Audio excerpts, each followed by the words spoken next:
Apuesto a que comprenderé mejor al hombre y el vínculo entre el ser del hombre y el ser de todos los entes si sigo la indicación del pensamiento simbólico. Paul Ricoeur, La simbólica del mal.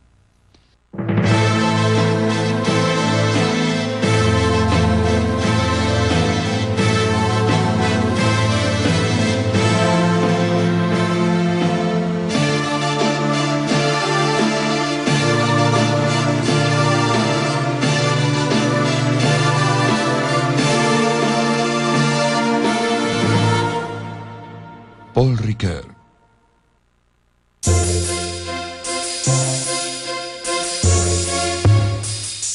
Paul Ricoeur nació el 27 de febrero de 1913 en Valence, Francia, en el seno de una familia protestante.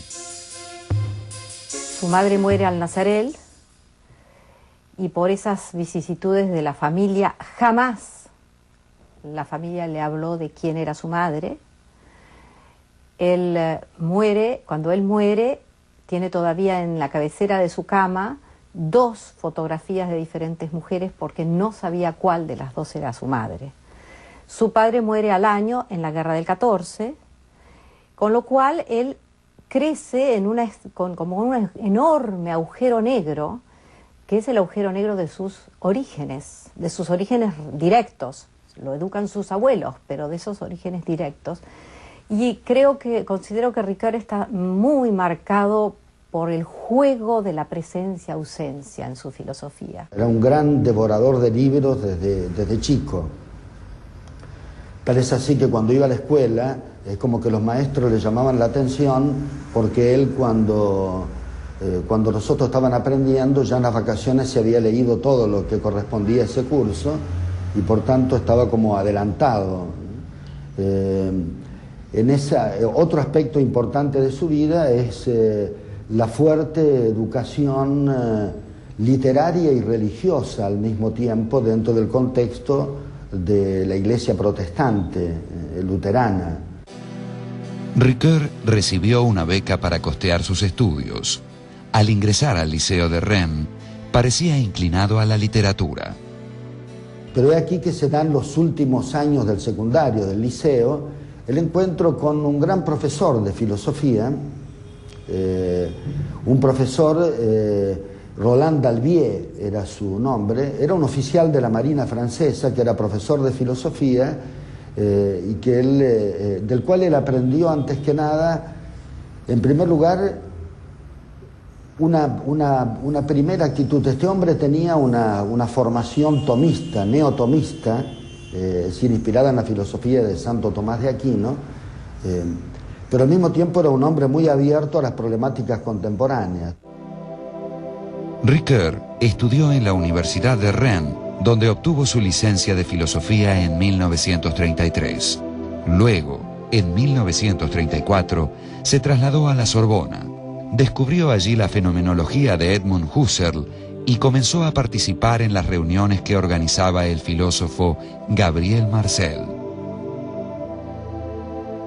Gabriel Marcel fue su gran maestro.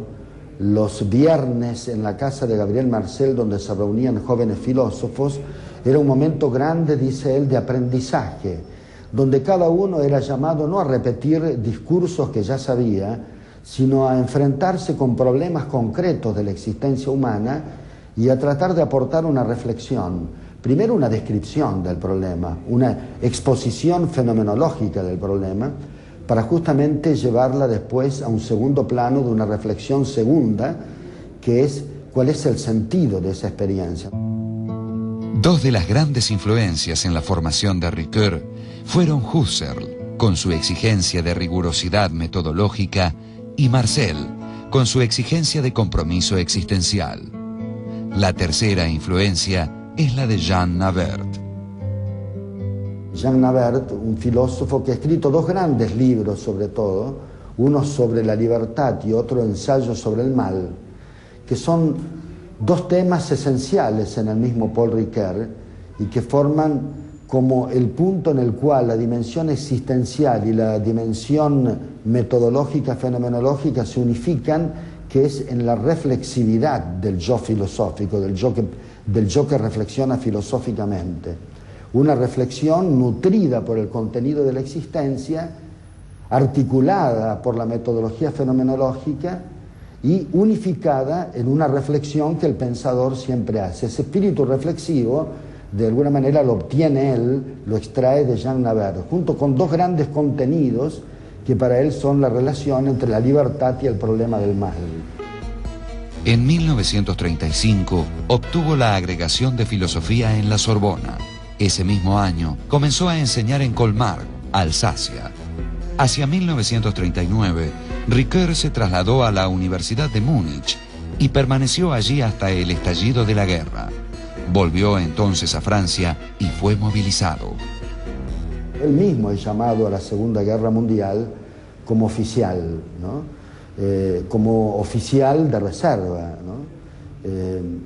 Precisamente él estaba comandando como un pelotón que en un determinado momento bombardea en el frente alemán, en el frente alemán, que lo bombardeó durante 2 días, y de una cantidad de, no sé, de 300 soldados que eran, quedaron 40 o 50, y al mismo tiempo él quedó desligado, su pelotón quedó desligado de las líneas de sus compañeros que venían como pelotones paralelos, al quedar desvinculado quedó solo, hasta que llegaron casi como trinchera a trinchera, y los oficiales alemanes le decían que se rindieran, porque si no, no le iba a quedar otra salida que eliminarlos a todos y seguirlos bombardeando hasta tomarlos al final. Entonces él se consulta con el capellán católico, que también había sobrevivido en el combate, y deciden rendirse. Son llevados por los oficiales alemanes como prisioneros a un campo de concentración del ejército alemán en la Pomerania, que es allá en el límite con Polonia, ¿no? En la zona bien al este de Alemania. Cuando está en el campo de prisioneros, un poco como para no volverse loco, para sostenerse en una disciplina, y como acción de resistencia, puesto que Husserl había sido depuesto de sus cátedras por Hitler, decide empezar a traducir el libro de Husserl, Ideas 1, con un lápiz, sin goma, sin diccionario, nada más que un lápiz. Y toma ese libro, y es muy interesante verlo, ahora está casi como en un museo, está escrito entre líneas, cada línea de alemán, una línea en francés, y todos los comentarios de él alrededor. Mientras está escribiendo este libro, Ricoeur está viviendo una situación muy extrema, donde él luego en algunas entrevistas va a hablar que su experiencia era de lo inhumano en lo humano, mezclado.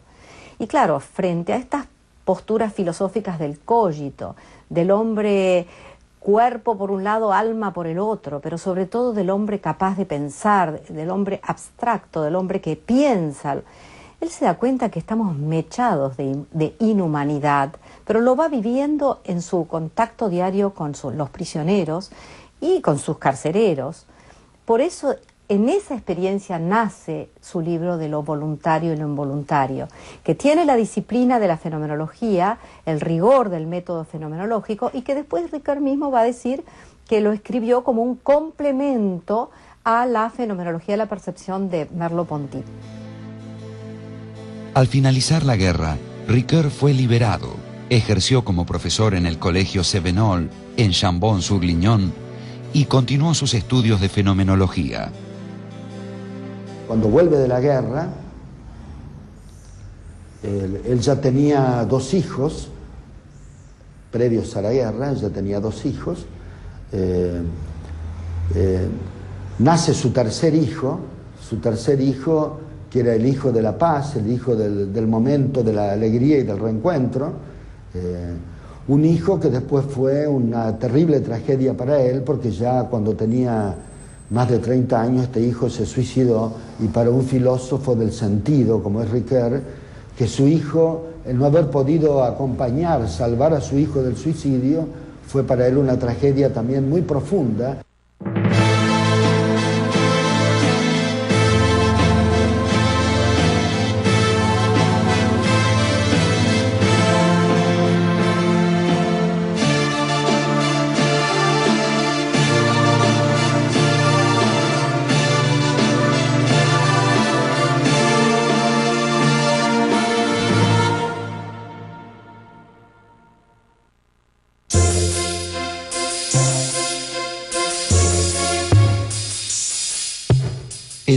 1948, publicó su trabajo Gabriel Marcel y Karl Jaspers, Filosofía de la miseria y filosofía de la paradoja. En 1950 apareció en Francia su traducción de Ideas 1, de Husserl. A la vez, sostuvo su tesis de doctorado, Lo voluntario y lo involuntario, que sería publicada ese mismo año. La filosofía de la voluntad de Ricoeur tiene dos aspectos, dos partes. La primera es donde él trata de mostrar este involuntario mechado con lo involuntario, esta inhumanidad mechada en la humanidad. Y después, también debido a la experiencia que acaba de pasar, su gran preocupación es el mal. El mal. Pero al observar se da cuenta que los seres humanos no logramos expresar el mal en forma directa, sino siempre es en forma simbólica, o bien por quejas, o bien por lenguajes míticos, o bien por gestos, pero siempre está mediatizado a través de algo que dice más de lo que en sí dice, que es el símbolo. Entonces Ricoeur, que estaba trabajando con el método fenomenológico, cuando se pone a estudiar el problema del mal, se da cuenta de que tiene que recurrir a otro método. No es que el método fenomenológico no sirve más, no sirve para recoger ciertas experiencias humanas que solo se dicen de forma indirecta con lenguajes quebrados, como son lenguajes simbólicos. Y es así que Ricoeur pasa entonces a lo que diríamos, lo que él después va a llamar el injerto hermenéutico en la fenomenología.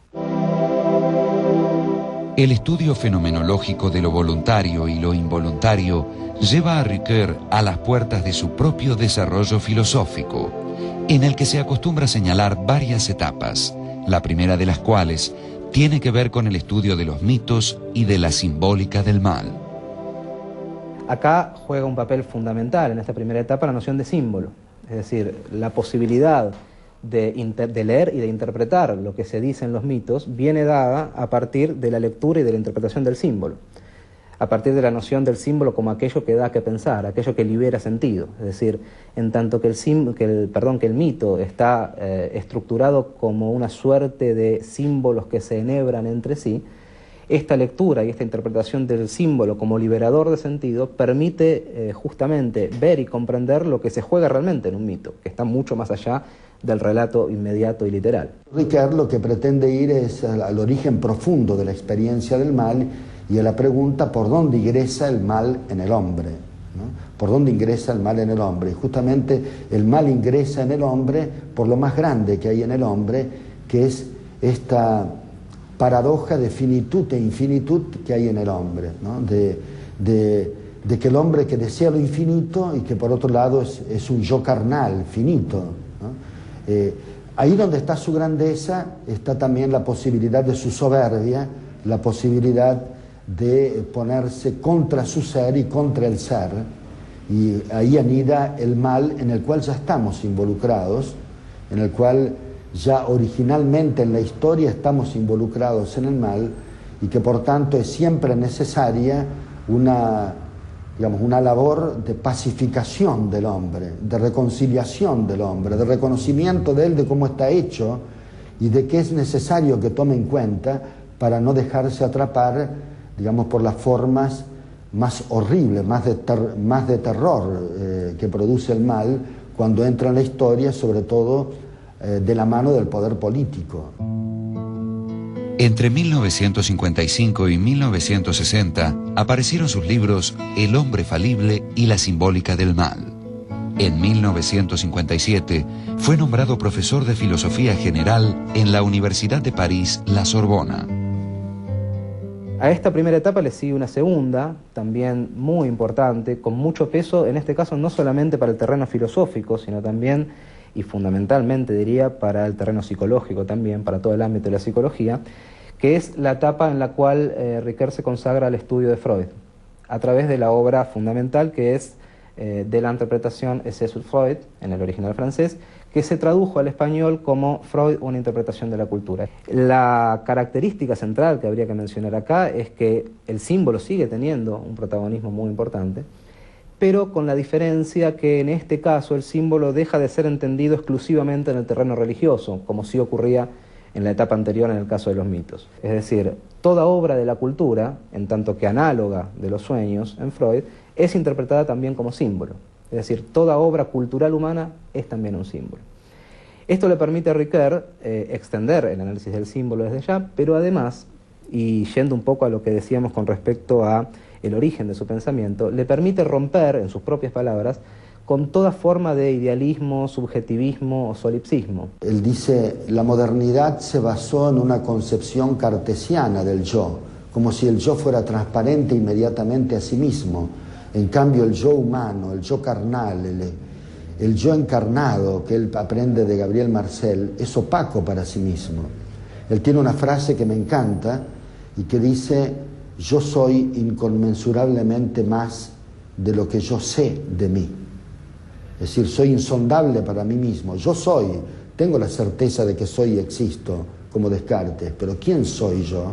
Precisamente porque hay una insondabilidad del sujeto, una insondabilidad del yo, que se manifiesta a través de la dimensión del inconsciente y de lo que él después va a llamar una arqueología del sujeto. Luego de la publicación de su Ensayo sobre Freud en 1965, Ricoeur fue nombrado profesor en la Facultad de Letras de la Universidad de París, Nanterre. En 1967 apareció su Historia y Verdad. En 1968 fue nombrado decano en la Universidad de Nanterre, donde intentó propulsar una política de convergencia y mediación entre los diferentes sectores. Agredido por grupos izquierdistas, dimitió en 1970 y se apartó de la vida intelectual francesa. Fue ahí cuando él va a enseñar a la Universidad Católica de Lovaina en Bélgica y después pasa a Chicago, Estados Unidos. Ahí es donde él aprende de la filosofía del lenguaje analítica del mundo anglosajón, aprende toda una perspectiva de la filosofía, sobre todo, como decía, los grandes aportes de la filosofía analítica. Directamente lo reciben con los brazos abiertos y durante más de 25 años enseña en Estados Unidos, en la Universidad de Chicago, un cuatrimestre por año. Un día yo le pregunté, ¿pero y qué enseña usted allá, la filosofía analítica? No, de ninguna manera, me dijo. Ellos me enseñan a mí la filosofía analítica, yo les enseño la filosofía europea. En 1970, Ricoeur publicó El conflicto de las interpretaciones y en 1972, El discurso de la acción. A partir de 1973, retomó sus clases en Nanterre, pero sin abandonar sus actividades en Estados Unidos, Canadá y Louvain. En los siguientes 20 años, vivirá como un filósofo itinerante. Mientras tanto, su pensamiento ingresó en la que sería su tercera etapa. Hay una tercera etapa, también muy importante, muy digna de destacar en el pensamiento de Ricoeur, ya un poco más cercana en el tiempo, que es la que se refiere a las cuestiones relativas al lenguaje. Acá, a su vez, habría que distinguir quizá dos momentos. Una primera etapa dentro de este momento del lenguaje en Ricoeur, que se refiere sobre todo al tema de la metáfora. Y una segunda etapa, un segundo momento, que quizás hasta podría ser considerado una cuarta etapa en la totalidad del pensamiento de Ricoeur, que se refiere a la narración en general, y muy en particular al tema de los textos. En este punto específico, la temática fundamental sobre la cual se centra Ricoeur, o digamos la intención fundamental que tiene Ricoeur, es pensar, tratar de comprender el tema de la referencia del lenguaje. ¿Cuál es la referencia del lenguaje? ¿A qué refiere el lenguaje? El lenguaje en general, es decir, no solo el lenguaje oral y el lenguaje escrito. Y acá Ricoeur tiene un norte muy importante, ¿no? Para Ricoeur, y dicho casi en sus propias palabras, digamos, la función de todo lenguaje es expresar la realidad, decir algo acerca de la realidad. De su contacto con Estados Unidos sale su gran filosofía del discurso. Primero, la metáfora viva, y después los tres grandes tomos de la filosofía de la narración, ¿no? Tiempo y narración, tres tomos referidos al relato histórico, al relato literario, a la conciencia histórica, es decir, libros que están justamente siempre dentro de la cuestión central de Ricoeur, que es la identidad del hombre. ¿Qué es lo que ocurre cuando se lee un texto? ¿Qué es lo que ocurre cuando se produce el encuentro entre un lector y el texto? ¿Qué es lo que se busca descubrir o comprender en un texto? Se busca descubrir lo que el autor quiso decir allí, se busca develar la intención oculta del autor, lo cual implicaría un acceso o un intento de acceso a la psicología del autor, por ejemplo, para reconstruir el proceso creador que hizo posible la obra. En realidad acá, dice Ricoeur en una expresión muy feliz, se trata, cuando yo me enfrento a un texto, cuando leo un texto, se trata de considerar al autor como muerto y al libro como póstumo. El autor ya no está allí, solo tengo el texto para dialogar. Y el texto tiene su propio mundo, es decir, libera un sentido propio. ¿Qué pasa con ese sentido propio? Yo me encuentro con ese sentido propio a partir de mí. Hay también entonces un mundo del lector, un lector que con su propio mundo va al encuentro de ese mundo del texto. Por eso Ricoeur finalmente formula esto diciendo comprender un texto, es comprenderse ante el texto. En este periodo extremadamente fértil, que se extendió entre 1975 y 2000, Ricoeur publicó los 3 volúmenes de Tiempo y Relato, Del texto a la acción, Sí mismo como otro, los 3 volúmenes de Lecturas y otros muchos textos. Además, coordinó investigaciones y congresos internacionales para la UNESCO y otras instituciones.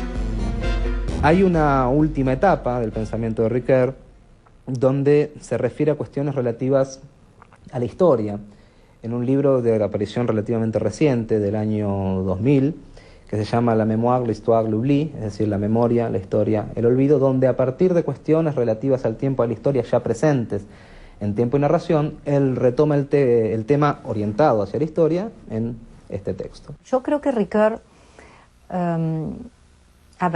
creo que Ricoeur ha propuesto, ha ofrecido al siglo XX como conceptos claves y muy fecundos para pensar, como por ejemplo el símbolo da que pensar, la metáfora viva, la paradoja entre las diferentes temporalidades, la distinción entre mismidad e ipseidad, la distinción entre ética y moral. Son todas que a lo largo de su obra él fue proponiendo, pero son muy fecundos estos conceptos, muy fecundos porque dinamizaron a menudo pensamientos que estaban como estancados en una aporía tan tensionada que estaban como la muerte del sujeto. Él, para recoger la muerte del sujeto, es decir, él siempre decía, entre la humillación del sujeto por Nietzsche y la exaltación del sujeto de Descartes por el cogito, hay que encontrar una vía media.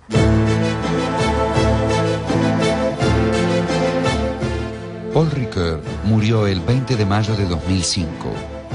A lo largo de su vida, desplegó una gran capacidad de diálogo con todos los sectores y corrientes del pensamiento contemporáneo, así como con el gran depósito de sabiduría que reside en los relatos míticos, en las manifestaciones literarias y en las tradiciones de las diferentes culturas y pueblos. Para él, la filosofía siempre ha de ser un diálogo abierto y no una mera doctrina.